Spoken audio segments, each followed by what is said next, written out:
I had always wished my life was more interesting. I wished that something exciting would happen.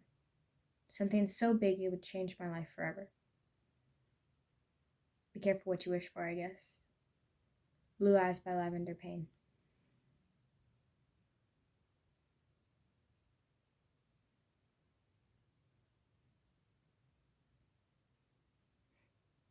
I can tell you what happened. I had only been attending Columbine High for a month before the accident, if that's what you want to call it. I didn't really have any friends, being the new girl and everything, so I mainly spent my time roaming the halls aimlessly or trying to find a quiet place to read my books. And I remember that day I had decided I'd go to the library and work on homework during lunch since I didn't really have anywhere else to go. But I had only been there for about 10 minutes or so when I heard this loud noise from the halls. And then these two students walked in, a guy and a girl, and the girl had been screaming for the librarian, saying that the boy that was just with her had been shot. And I thought it was just a sick prank that the seniors were pulling because the end of the year was right around the corner. So I just ignored all the commotion. That is until Miss Nielsen had been yelling at us to get under the tables. When we heard the gunshots and the screaming ringing through the halls, we all knew it was real. I knew it was real. And I had panicked, looking for a place to go, and I was so scared. And that's when I saw a student, a boy I had never met before, and he was crouched under one of the computer tables. He must have noticed how scared and lost I was because he had gestured for me to come sit with him. And right then and there, it was crazy in the midst of all the chaos. It was like time had slowed down and eventually had stopped.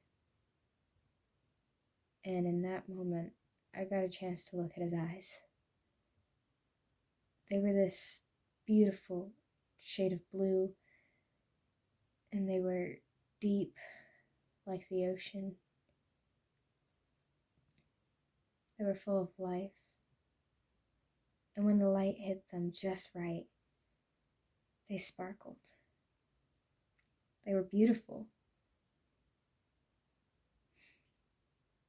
And he gave me a timid smile. And there was a certain kindness in his expression that made me feel safe. But that time started to speed back up again when we heard more screaming and gunshots in the halls. And he grabbed my hand, and our eyes met, and they locked. And he told me that we were going to be okay. We're going to get through this. Everything's going to be just fine. And then the doors busted open. And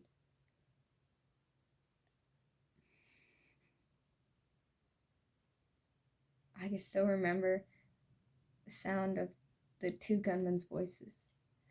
And it made my skin crawl. And I remember shutting my eyes tightly. And I tried to forget. I tried to wake up. I thought this was all a dream. It must have been. And I remember thinking to myself, wake up, Nicole. This isn't real. You have to wake up.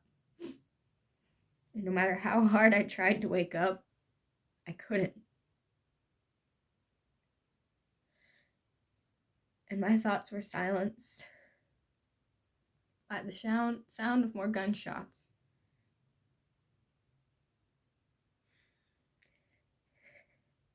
And there was a pain in my leg. And when I reached down to grip the source of this pain, I brought my hand back up to my face and I looked. Blood. My own blood in my hands.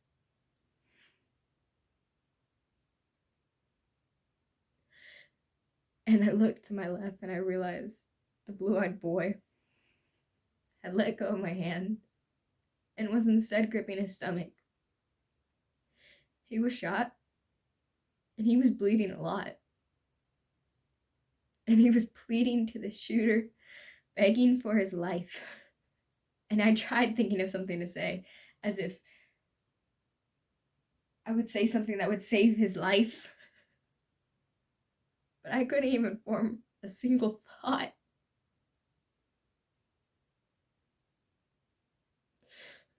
When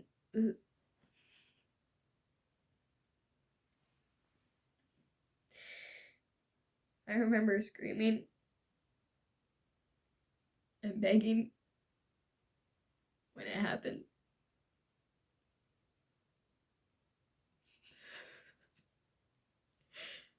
And I went to grab his hand, and it was still warm, so it made me feel safe in the split second. But when I looked at his eyes, his beautiful blue eyes, they were different. They were empty. No more sparkle, no more life. Nothing was left. And the pain from the bullet in my thigh was so unbearable, I passed out. I remember waking up to the sirens in the distance. And there were so many paramedics and police around. And they put me on a gurney and they were rushing me to the hospital. But in the ambulance, there was a lady who kept asking me questions about my life, my health, my parents, what had happened. And I couldn't even think straight. I had so many questions of my own running through my head. Why did this happen? Why did I survive? Where is he? Why didn't he? And I passed out again from the pain and the questions and everything.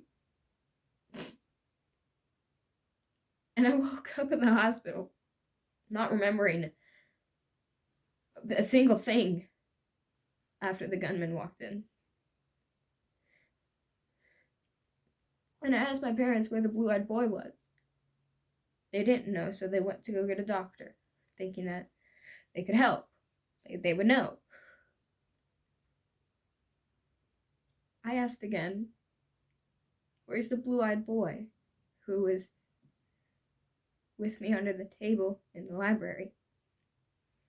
And I remember gripping my hospital blanket in fear of what her answer would have been. And she told me he didn't make it, and that she was sorry for my loss. And I remember crying again, because I had to live through that same pain again.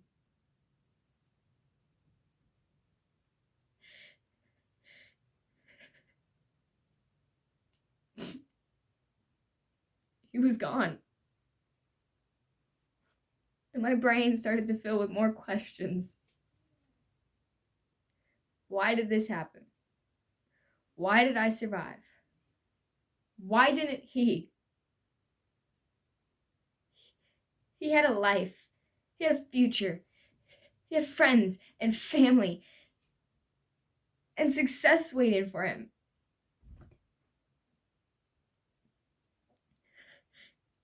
Why didn't he survive?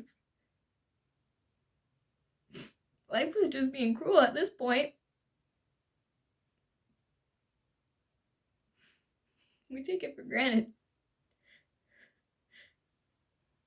I had always wished something would happen, that my life would get so interesting. Please be careful what you wish for.